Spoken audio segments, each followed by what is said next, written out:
Saudi আরব তখন উসমানীয় সাম্রাজ্যের অংশ ছিল।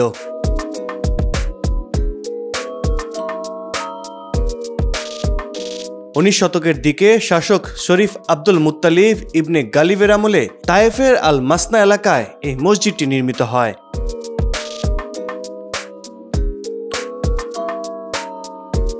আহত অবস্থায় এই স্থানে বিশ্রাম নিয়েছিলেন রাসূল সাল্লাল্লাহু আলাইহি সাল্লাম। সঙ্গে ছিলেন রাসূল সাল্লাল্লাহু আলাইহি সাল্লামের পালক পুত্র ও সেবক যায়েদ বিন হারিস রাদিয়াল্লাহু তাআলা আনহু। মসজিদটির নামকরণ করা হয় আল কান্তারা মসজিদ বা মসজিদে আল মাদহুন।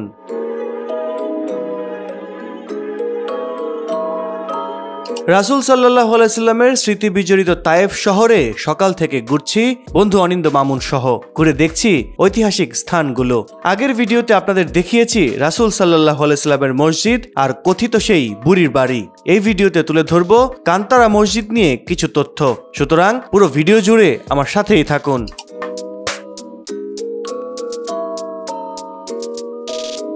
এই মসজিদটি নিয়ে বিভিন্ন তথ্য শোনা যায়। বলা হয় এটি ইসলামের প্রথম গম্বুজওয়ালা মসজিদ। স্থানীয়দের মুখে শুনেছি এটি ছিল হযরত আলী রাদিয়াল্লাহু তাআলা আনহুর বিচারালয়। এখানে হযরত আলী রাদিয়াল্লাহু তাআলা আনহু নামাজ পড়তেন এবং বিচার কার্য সারতেন। আলী রাদিয়াল্লাহু তাআলা আনহু নামাজ পড়ায় এটি আলী মসজিদ হিসেবেও পরিচিত। তবে তিনি এখানে বিচার কার্য সারতেন কিনা সে ব্যাপারে স্পষ্ট তথ্য আমি খুঁজে পাইনি।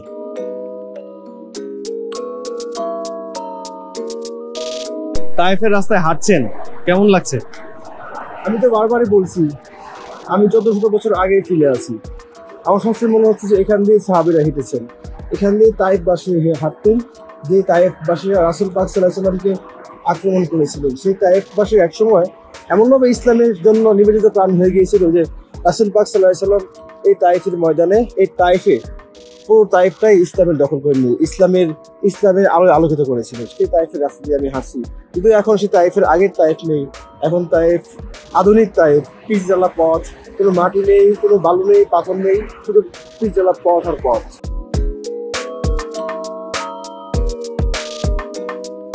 সৌদি আরবের একটি প্রাচীন জনপদ হলো তায়েফ। কয়েক হাজার বছর আগে এখানে বসতি গড়ে ওঠে। তায়েফের কাফেরদের দ্বারা নির্যাতিত হয়ে রাসূল সাল্লাল্লাহু আলাইহি সাল্লাম মক্কায় ফেরার পথে এই স্থানে বিশ্রাম করেছিলেন। তখন এখানে বাগান ছিল বলে বিভিন্ন সূত্রে পাওয়া গেছে। পরে এখানে এই মসজিদটি নির্মাণ করা হয়। ধারণা করা হয় 1846 সালের দিকে এটি নির্মাণ কাজ সম্পন্ন হয়। তায়েফ শহরের বুড়ির ঘর থেকে মাত্র 1 মিনিট হাঁটা পথ আলী রাদিয়াল্লাহু তাআলা মসজিদ। যদিও এখন এর ভিতরে প্রবেশ করার নিষেধ, সংস্কার কাজ চলছে, তাই দর্শনার্থী প্রবেশ নিষেধ করে দেওয়া হয়েছে।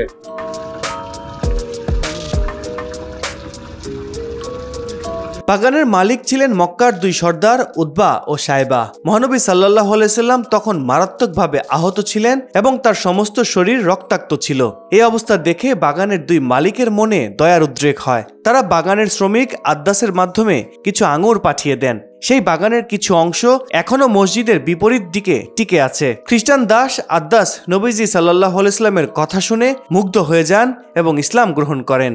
ইসলামের প্রথম গম্বুজওয়ালা মসজিদ, এই আলী মসজিদ পার হয়ে, রাস্তা পার হয়ে এই সোজা পথে গেলেই সেই পথ পাওয়া যাবে যে পথে রাসূল সাল্লাল্লাহু আলাইহি সাল্লাম রক্তাক্ত অবস্থায় হেঁটে এসেছিলেন।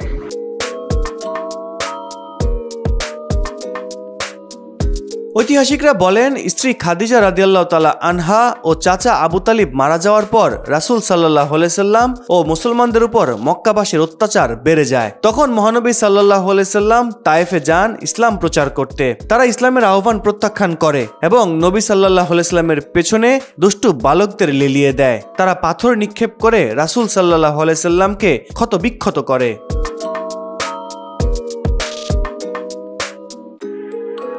তায়েফ শহরের পাহাড়ের পাদদেশে আজও দাঁড়িয়ে আছে এই মসজিদটি।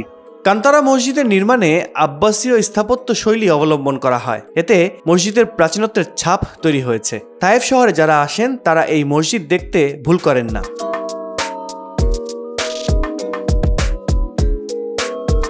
আমি আগেও বলেছি যে এই তায়েফে আসার পর থেকে আমাদের চোখের সামনে ভেসে আসছে যে এখান দিয়ে রাসূল হেঁটে গিয়েছেন। আর রাসূলের সেই মসজিদটি দেখার পর, বুড়ির বাড়ি দেখার পর আমরা এখন এসেছি যে শেরে খুদা হযরত আলী রাদিয়াল্লাহু তাআলার মসজিদে, যে মসজিদটিতে আমার ভাবতে অবাক লাগছে যে যেখান দিয়ে চার সাহাবীর যে খলিফা, চার খলিফার এক খলিফা শেরি খুদা হযরত আলী এখানে নামাজ পড়াতেন এবং নামাজ পড়তেন এবং এখান দিয়ে সে হাঁটাচলা করতেন। সেই হাঁটাচলা জায়গাটা দিয়ে আমি হাঁটছি, সেই জায়গাটা দিয়ে আমি ঘুরছি, সেই মসজিদটিকে আমি ছুঁয়ে দেখছি। এটা আমার কাছে একটা বিরল অভিজ্ঞতা।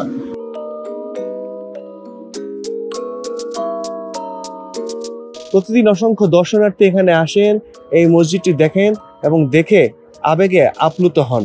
আসসালামু আলাইকুম, বাংলাদেশি হাজি সাহেব, জি আলহামদুলিল্লাহ। কোথা থেকে আসছেন? বাংলাদেশ সিলেট থেকে আসছি। সিলেট থেকে। তো কবে আসছেন? আমরা 9 তারিখে আসছি। কতজন? 30 জন। 30 জন। এই মসজিদের সম্পর্কে জানেন? জি আলী মসজিদ।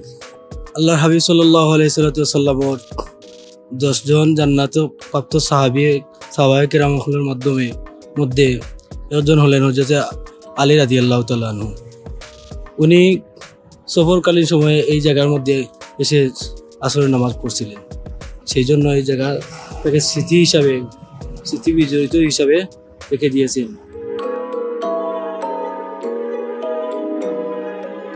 মসজিদের নামফলক থেকে জানা গেছে এই স্থানগুলোর সাথে পবিত্র বা আত্মিক কোনো সম্পর্ক নেই। সাহাবীগণও এই জায়গার প্রতি আলাদা করে শ্রদ্ধা প্রকাশ বা গুরুত্ব দেননি। তাই এই স্থানের প্রতি আরাধ্য, শ্রদ্ধা বা সম্মান প্রদর্শন ইসলাম সমর্থন করে না।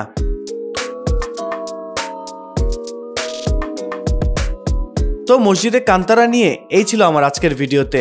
আগামী ভিডিওতে রাসূল সাল্লাল্লাহু আলাইহি সাল্লাম রক্তাক্ত অবস্থায় যে পথ দিয়ে হেঁটে এসেছিলেন সেই পথ এবং আদ্দাস মসজিদ নিয়ে কিছু তথ্য আপনাদেরকে জানাবো। পুরো রমজান জুড়ে আমার এই চ্যানেলে থাকবে সৌদি আরবের বিভিন্ন দর্শনীয় স্থান, নবী সাল্লাল্লাহু আলাইহি সাল্লামের স্মৃতি বিজড়িত স্থান নিয়ে ভিডিও। নতুন নতুন ভিডিও সবার আগে পেতে চ্যানেলটি সাবস্ক্রাইব করার অনুরোধ করছি।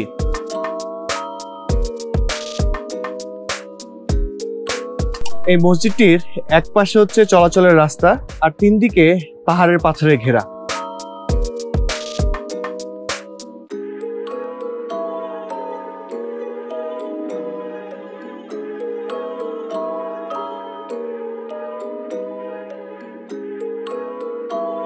আপনাদেরকে দেখানোর জন্য আমি উঠতে উঠতে পাহাড়ের অনেকটা উপরে উঠে গিয়েছিলাম, আমাকে নামতে হচ্ছে। তো এই ছিল আলী রাদিয়াল্লাহু তাআলা আনহু সম্পর্কে আমার আজকের ভিডিওতে। কেমন লেগেছে ভিডিওটি জানাবেন কমেন্টস করে। দেখা হচ্ছে পরের ভিডিওতে, নতুন কোনো ভিডিওতে। ভালো থাকবেন। আসসালামু আলাইকুম।